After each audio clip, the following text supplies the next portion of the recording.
This took about an hour. It should have happened at least 5 cooks ago. Here's what I found inside.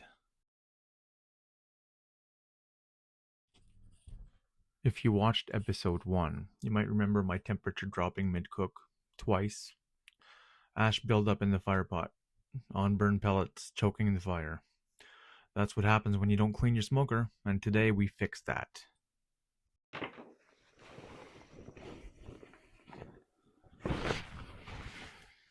So here's my rig once again, a Traeger Pro Series 34 pellet smoker. It's electric. I know some of you don't like it, but it's consistent and low maintenance, as long as you actually maintain it.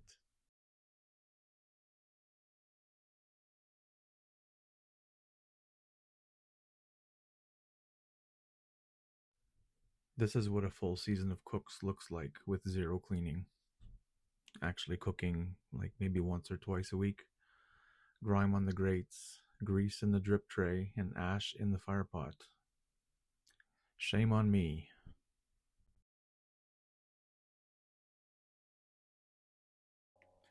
I've already taken out the grills here. I'm now removing the heat baffle which covers the firepot. This is where the ash accumulates and where your temperature problems will start if you ignore it. The shop vac will handle it in about 2 minutes.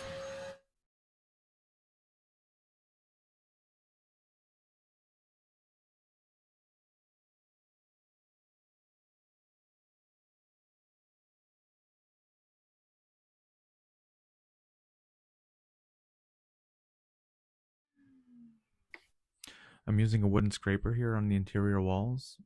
Don't use metal, you don't want to scratch the coating of your smoker. Work top to bottom so the debris falls below, where you can pick it up again with the second pass of the vacuum cleaner. Avoid the grime once again.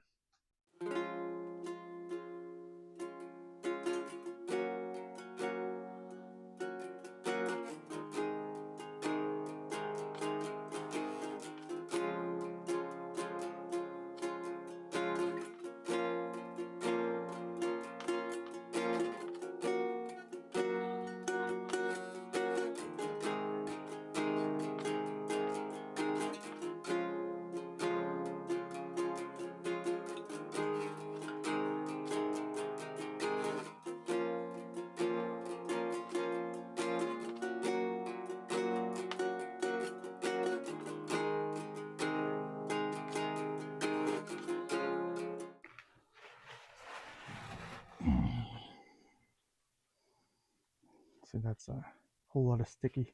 You don't want that in your vacuum cleaner.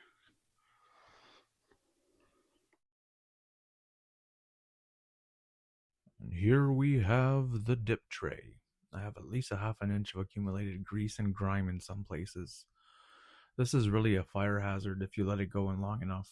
Don't let it go long enough. You've all seen the YouTube videos.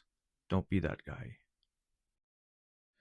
So I switched tools about 30 seconds into the scrape. The burger flipper works significantly better. Sometimes the right tool is already in your kitchen. I won't bore you with the grimy details of the rest of the drip tray cleanup. It's about 15 to 20 minutes of work condensed into about 30 seconds.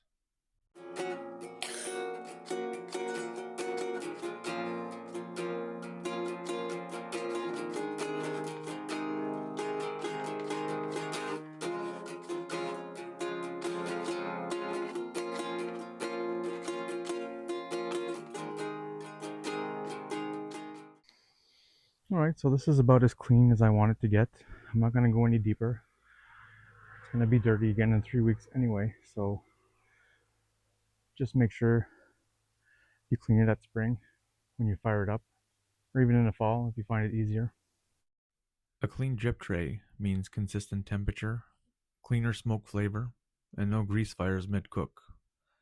This is maintenance. It's not optional, guys. This is all the gunk that I removed just from the top plate that's just under the grill.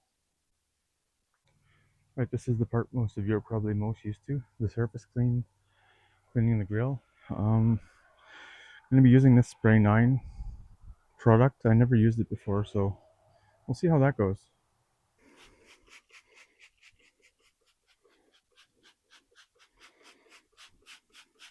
seems we don't need to let this thing work.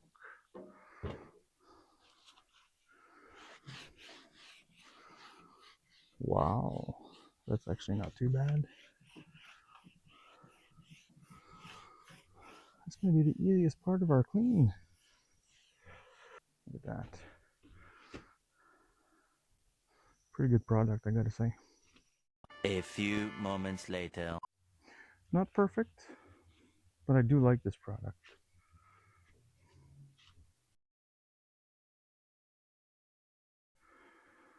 So here's the final look.